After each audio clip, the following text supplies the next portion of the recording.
I'm a 28-year-old woman, and I've just come out of a 5-year relationship with my now ex-fiancé, Matt, who's 30. I've got a lot to unpack here, but it all started with this feeling I couldn't shake off for years, that I was never truly Matt's first choice. It's a tough pill to swallow, especially when you've invested so much time and love into a relationship, hoping it would all be worth it. Spoiler alert, it wasn't. Let me backtrack a bit. Matt and I started dating 5 years ago. We met at a mutual friend's party, and he was everything I thought I wanted. He was funny, attentive, and made me feel like I was the center of his universe, at least in the beginning. But as the relationship grew, so did the shadow of someone I had never met but felt like I knew all too well, his ex, Rebecca. Rebecca was Matt's college sweetheart. They dated for 4 years before she moved abroad for her career. From what I heard, their breakup wasn't because they fell out of love. It was just bad timing. I didn't think much of it at first. We all have past relationships, right? But Matt wasn't just holding on to memories, he was holding on to her. In the early days, it was subtle. Matt would drop little comments like, "Oh, you'd love this Thai place, it was Rebecca's favorite," or "Rebecca and I used to hike this trail all the time." It was weird, sure, but I brushed it off. He was with me now, and I didn't want to come off as insecure. But these comments kept coming like an uninvited guest at every date, every dinner, every moment we shared. A year into our relationship, things got serious. We moved in together, and that's when I started noticing more. Matt kept old photos of him and Rebecca, not just in a dusty box but in a folder on his phone that he looked at occasionally. I found a playlist on his Spotify titled Rebecca's Songs. Again, I tried to rationalize it. They had a history, and it's normal to remember your past, right? But something felt off, like I was sharing my relationship with a ghost I couldn't compete with. Fast forward to year 4. Matt proposed to me during a weekend getaway. It was a beautiful moment, and I said yes because I loved him. I thought this was the turning point. He chose me, and I believed it meant he was ready to leave the past behind. But I was wrong. That's when the wedding planning started, and so did the real issues. We were picking out venues, and he casually mentioned, "Rebecca would have loved this place." I laughed it off, but my chest tightened. At the florist, he pointed to the roses and said, "These were Rebecca's favorite flowers." He said it so fondly, as if he was reminiscing about a lost love. I felt invisible standing there next to him. I wanted to tell him how much it hurt, but I didn't want to seem petty or jealous. It wasn't just him, though. His friends and family talked about Rebecca like she was still part of their lives. His mum once called me Rebecca by accident, and then laughed it off, saying, "Oh, you two are just so similar." It stung, but I smiled through it. I tried to convince myself that I was being paranoid. Then one day while I was tidying up, I found a letter in his desk drawer. It wasn't addressed to me. It was a letter he'd written to Rebecca but never sent. In it, he poured his heart out, saying how much he still loved her and wished things could have been different. I sat there on the floor, clutching that letter, feeling like I'd been punched in the gut. I didn't confront him about it right away. Instead, I tucked it back where I found it and pretended everything was fine. But inside, something had shattered. I confided in my best friend, Emily, about the letter and all the comparisons. She told me I was overreacting, that I should be happy because he chose to propose to me, not her. Emily made it seem like I was making a big deal out of nothing, so I tried to let it go. I convinced myself that planning the wedding was just stressful, and once we were married, it would all be okay. But then Rebecca moved back to town. She messaged Matt, saying she'd love to catch up. He told me about it like it was no big deal, just two old friends reconnecting. My stomach twisted, but I told him to go ahead. He met her for coffee, and when he came back, he seemed distant. He said it was great catching up, but I noticed he was glued to his phone more than usual after that, smiling at messages he wouldn't let me see. I felt like I was losing him. But how could I lose what I never fully had? A few weeks later, I overheard him talking to his best friend on the phone. He said, "I never really got over her, you know." My heart sank. I wanted to storm in and scream, ask him why he even proposed to me if he was still hung up on Rebecca. But I didn't. I bottled it up and pushed forward with the wedding plans, telling myself I was just imagining things. The final straw came at our engagement party.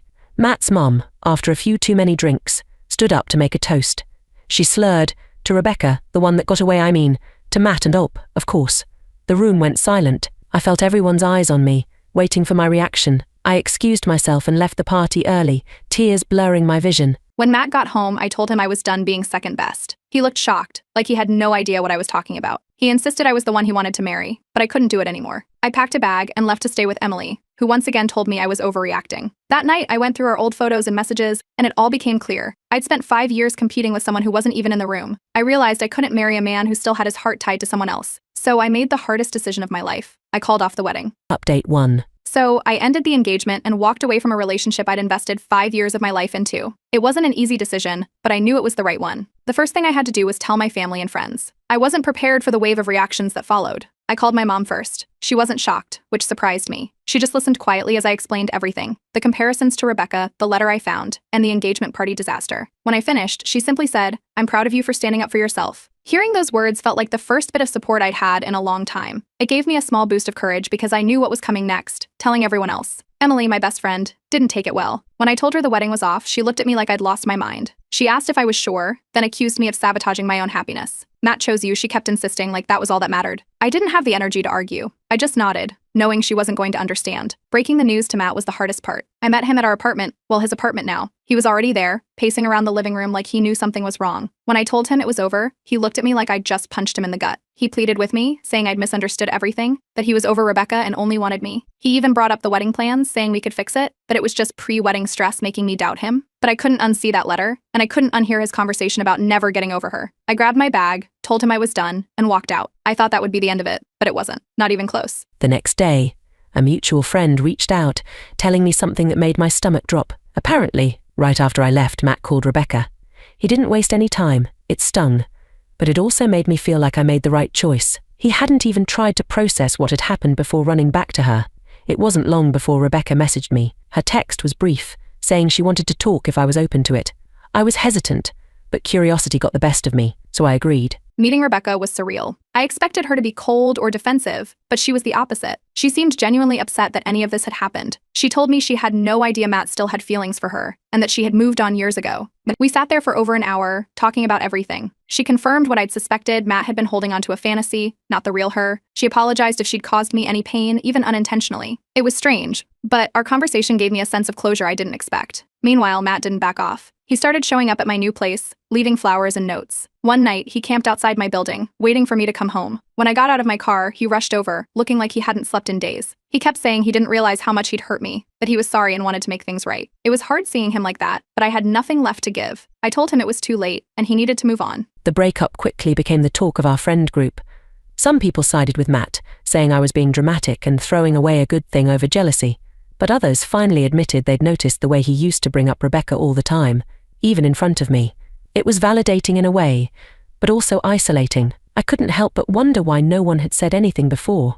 I realized I needed to work through this mess on my own, so I started seeing a therapist. She didn't sugarcoat anything. In our first session, she pointed out how I'd been minimizing my own needs for years. I'd bent over backward trying to prove I was good enough, all while ignoring the obvious signs that I was just a placeholder for someone else. It was hard to hear, but it was the wake-up call I needed. I decided it was time for a fresh start. I found a new apartment across town, packed up my things, and moved out without looking back. For the first time in a long time, I was focusing on myself. It felt good, strange, but good. Matt still texted me occasionally, but I ignored him. I needed space to heal. Then, one day I got a message from Rebecca. It was brief, and to the point. I hope you're doing okay. I just wanted to say thank you for being so understanding. I wish you all the best. I felt an unexpected wave of relief wash over me. It wasn't about her. It never was. It was about Matt and his inability to let go of the past.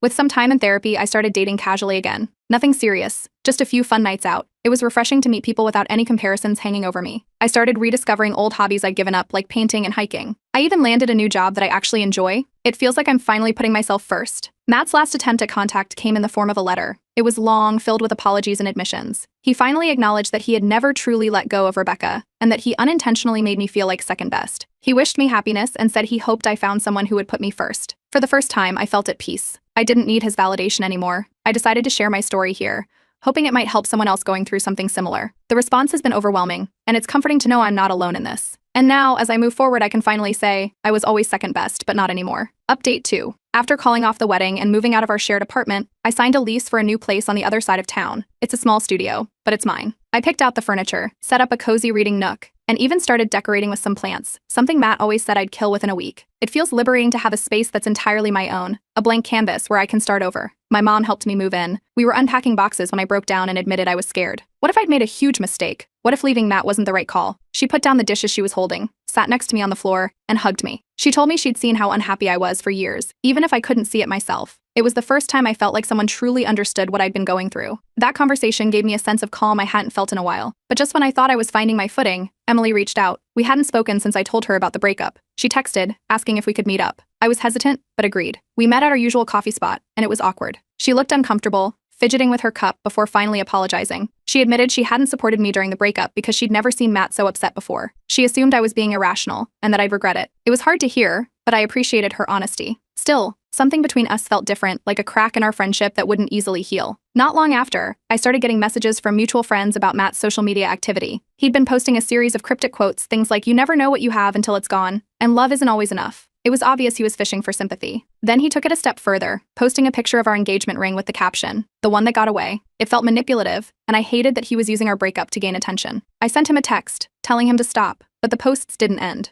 In the midst of all this, I decided to try dating again. I wasn't looking for anything serious, but I figured it was time to put myself out there. I met a guy named Ryan through a dating app. He was different from Matt in every way, laid back, funny, and genuinely interested in getting to know me without any weird comparisons. We went out for drinks, and it was the first time in years I felt at ease on a date. There was no pressure, no shadow of an ex hanging over us. I actually had fun. A few days later, I got a letter in the mail. It was from Matt's mom. She'd always been kind to me, but I hadn't expected this. It was a handwritten apology for the toast she made at our engagement party, the one where she accidentally called me Rebecca and said Rebecca was the one that got away. She said she didn't realize how hurtful her words were, and that she truly liked me, even if it didn't always seem that way. I was surprised, but it felt like a tiny bit of closure. I wrote back, thanking her for the letter and saying I hoped we could still be cordial despite everything. A few weeks later, I ran into Matt at the grocery store. It was the first time I'd seen him face to face since the breakup. He looked rough, like he hadn't been sleeping. He approached me in the produce aisle, trying to make small talk about avocados of all things. Then his voice cracked and he admitted he was lost without me. He said he didn't realize how much he'd taken me for granted until I left. I listened quietly but kept my distance. I told him I was moving on, and that he needed to do the same. It was hard, but I walked away feeling stronger than I ever had before. Just when I thought things had settled, I got another message from Rebecca. This time she asked if we could meet for coffee. I hesitated, wondering what more she could possibly have to say, but curiosity got the better of me. We met up, and to my surprise, she apologized again. She explained that she never wanted to come between Matt and me and that she's in a happy relationship now. It wasn't about her, it was about Matt holding on to something that wasn't real anymore. We ended on good terms, with her telling me she hoped I'd live my life fully and not look back. It was oddly comforting. I started attending a women's support group that my therapist recommended. It's been eye-opening, hearing stories from other women who've gone through similar experiences. I made a new friend, Tara, who recently went through a messy divorce. We bonded over our shared feelings of inadequacy and have become each other's cheerleaders. It's nice to have someone who gets it. One afternoon, I bumped into Ryan again at a bookstore. We chatted for a bit, and he asked me out on a second date. This time, I felt excited instead of anxious. The date went well, and Ryan was upfront about wanting something serious but was willing to take things slow. It was refreshing. During one of my therapy sessions, I had a realization I'd spent years being haunted by the idea of being second best. My therapist asked me to write a letter to my past self, the version of me that stayed with Matt despite all the red flags. I poured my heart into it, writing about how proud I am for choosing my own happiness. Matt sent me one final message. It was long and heartfelt, admitting he'd been selfish and blind to my feelings. He apologized for everything and said he hoped I'd find someone who puts me first. I didn't respond, but I felt a weight lift off my shoulders. Now, I'm looking forward to my next date with Ryan. For the first time in a long time, I'm excited about the future. I don't know what's next, but I'm finally in a place where I'm ready to find out. Update 3. I've been in my new apartment for a couple of months now, and it finally feels like home. It's a small space, but it's cozy and filled with things I love. I even started a new hobby, pottery. It's messy and I'm terrible at it, but I love it. There's something soothing about getting my hands dirty and creating something from scratch. It's the first time I've done something entirely for myself, and it feels like a step toward reclaiming who I am outside of a relationship. Things with Ryan have been going well, better than I expected. We've gone on several dates, and each time I'm surprised by how easy it feels. He's thoughtful in a way I'm not used to. He remembers little things I say, like my favorite kind of tea, or how I love rainy days. During a movie night at his place, he turned to me and said, "I'm really happy I met you." It caught me off guard because it wasn't just a line, it felt genuine. For the first time in years, I felt like someone was seeing me for who I am, without any comparisons or shadows from the past. Then, out of nowhere, I received an email that threw me off balance. It was from a company I interviewed with over a year ago. They had kept my resume on file and now had a position they thought I'd be perfect for. The job was a significant promotion with a hefty pay raise, but there was a catch. It required relocating to a different city. I felt a mix of excitement and fear. I've just started building a new life here, and now this opportunity was dangling in front of me, tempting me to take another leap. I brought up the job offer during my next therapy session. My therapist asked me what I really wanted, and that question hit me harder than I expected. I realized I'd been avoiding big decisions ever since the breakup. It's like I was afraid to make another wrong choice. To clear my head, I decided to take a solo day trip. I packed a small bag, filled a thermos with coffee, and drove out to a nature trail I used to love. Walking alone in the quiet, with just the sound of leaves crunching under my boots, felt empowering. I hadn't done something like this for myself in years. While hiking, I ran into Emily. It was completely unexpected and a bit awkward at first. We hadn't seen each other since our strained coffee meetup after the breakup. We decided to walk together, and slowly, the conversation started flowing. Emily admitted she hadn't been a good friend to me. She said she was projecting her own relationship issues onto mine and envied what she thought was stability between Matt and me. It was eye-opening. I told her I forgave her, but I was clear that things couldn't go back to the way they were overnight. She nodded, and for the first time, it felt like we were on the same page. A few days later, I heard from a mutual friend that Matt had started dating someone new. Her name is Jessica, and according to my friend, she looks a lot like Rebecca. At first, I felt a twinge of something. Maybe it was jealousy, or maybe just a reminder of how much time I'd wasted. But that feeling faded quickly. It's clear Matt hasn't changed. He's still stuck in the same patterns, chasing after women who remind him of his past. I decided not to reach out or comment on it. It's not my business anymore, and knowing that gave me a sense of relief. One evening, Ryan and I were sitting on my couch, sharing takeout and talking about everything and nothing. I felt a wave of vulnerability wash over me, and before I could stop myself, I started opening up about my past with Matt. I told him about Rebecca, the constant comparisons, and how I spent years feeling like I wasn't enough. He listened without interrupting, his expression soft but serious. When I finished, he took my hand and said, "I'm sorry you went through that. You deserve so much better, and I'm glad you finally see it too." It was a simple moment, but it felt monumental. For the first time, I wasn't just moving on, I was healing. The job offer was still weighing on my mind, so I had a long talk with my mom. She encouraged me to take it, saying she'd watched me put myself second for far too long. She told me it was time I made a choice that was entirely for me. I also talked it over with Ryan. He was supportive, even suggesting we could try long distance if it came to that. His reaction surprised me. He didn't try to hold me back or make me feel guilty. He just wanted what was best for me, and that kind of support was new to me. Just as I was about to make my decision, I got an unexpected letter in the mail. It was from Rebecca. She thanked me for meeting with her and wrote that she'd been reflecting a lot since then. She admitted that she'd held onto the idea of Matt as her what if for a long time, and meeting me made her realize she'd been romanticizing the past. She wrote that it was never about being better or worse. Matt was the one who couldn't let go, not me. She ended the letter by wishing me happiness and thanking me for being brave enough to walk away. Reading that letter felt like the final piece of the puzzle. I realized I'd been looking for validation I didn't need. I wasn't second best anymore, I was my own first choice. With that clarity, I accepted the job offer. It's time for a new chapter, one where I'm truly in control of my own story. I'll be moving in a month, and I'm planning a big goodbye party with my new friends. Ryan is coming too,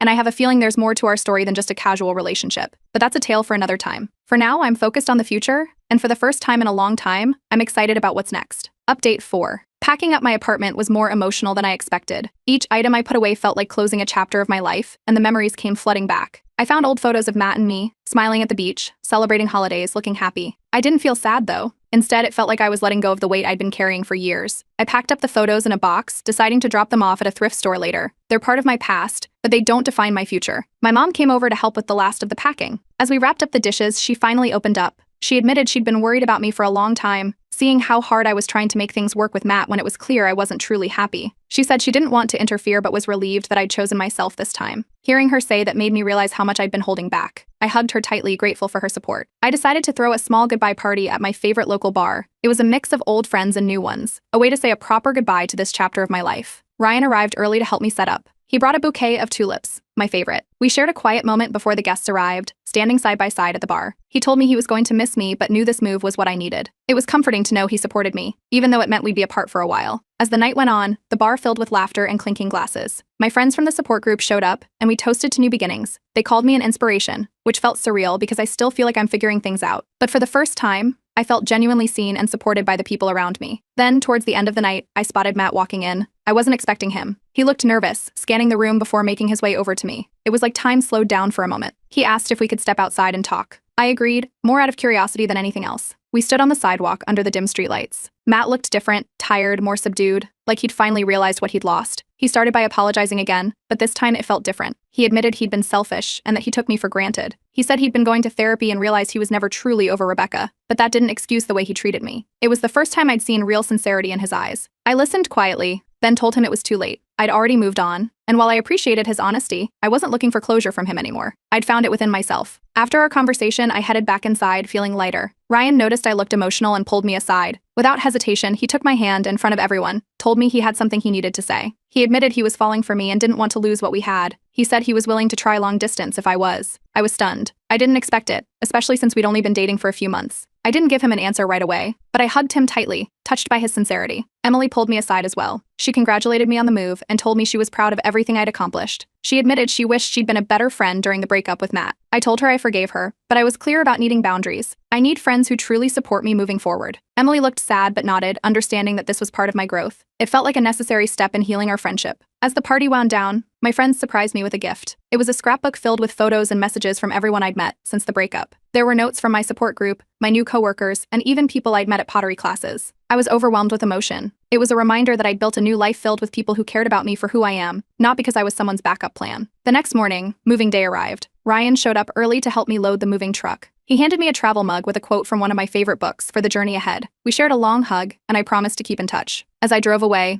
blasting my favorite songs, I felt a mix of excitement and fear. It's the first time in years I've done something entirely for myself. My new apartment is small but bright, with lots of natural light. I set up my pottery station by the window and took a deep breath. This is my space, my choice. On my first day at the new job, my coworkers took me out for lunch. They were warm and welcoming, making me feel like I belonged from day one. A few weeks later, Ryan and I had a long phone call. We talked about everything: our feelings, the distance, and what we wanted for the future. I admitted I was scared, but I told him I wanted to give it a shot. We agreed to take things slow, but we're both committed to making it work. For the first time in years, I felt hopeful about a relationship. Just when I thought I'd closed every chapter, I received one last message from Rebecca. It was short, just a note saying she'd seen my move announcement on social media and wanted to wish me well. She told me I deserve all the happiness in the world. I smiled and sent a brief reply, thanking her. It felt like the final piece of closure I didn't even know I needed. I want to thank everyone here on Reddit for the support and encouragement throughout my journey. When I first shared my story, I was terrified, but your responses gave me strength. I was always second best, but now I'm my own first choice. I might have exciting news about my relationship with Ryan soon, but I want to keep it private for now. I promise I'll be back if there's anything major to share. For now, I'm focused on living my best life and embracing every new opportunity that comes my way. Update 5. It's been 6 months since my last update, and I can't believe how much has changed. First, I want to thank everyone for the overwhelming support. Your comments and messages kept me going when I felt uncertain about the choices I made. I'm happy to say I feel like a completely different person now. My new city feels like home, and I'm ready to share what's been happening since I moved. The new job has been a game changer. From day one, I felt valued in a way I never did before. My manager assigned me to a big project right away, which was challenging but exciting. I've even joined the company's running club, something I never thought I'd enjoy, but it's been a great way to meet people and stay active. Just last month, I gave a presentation that went so well, my manager pulled me aside afterward to tell me I'm on track for a promotion. It's validation I didn't know I needed, proving that leaving my old life behind was the right move. As for Ryan and me, we decided to give long distance a try, and honestly, it's been going better than I ever expected. We text every day, have video calls once a week, and we even have virtual movie nights where we sync up a film and watch together while chatting on the phone. It's not the same as being together in person, but it's working. Ryan visited a few weeks after I moved, and it was an incredible weekend. We explored the city, tried new restaurants, and he even met some of my new friends. It felt like a test for our relationship, and we passed with flying colors. During Ryan's visit, he brought up something that caught me off guard. He mentioned that he's been thinking about a job transfer that would bring him to my city. He wants to be closer, and he's willing to make the move for us. I was shocked but thrilled. It's a big step, and we haven't made any final decisions yet, but we've started seriously discussing what our life together might look like. It's the first time I feel like I'm building a relationship based on mutual respect and genuine love, without the comparisons or doubts that clouded my past. Then, out of the blue, I got an email from Matt. It was long, introspective, and much different from his previous messages. He told me he's been in therapy consistently since our breakup, and that he's realized a lot about himself. He admitted he used me as a placeholder while he struggled with unresolved feelings for Rebecca. He apologized for making me feel like second best and acknowledged that I deserved so much better. Reading his email, I felt a strange sense of peace. I didn't feel the need to respond, I've already moved on. But I appreciated that he took responsibility for his actions. It felt like the final piece of closure I didn't even realize I needed. Not long after,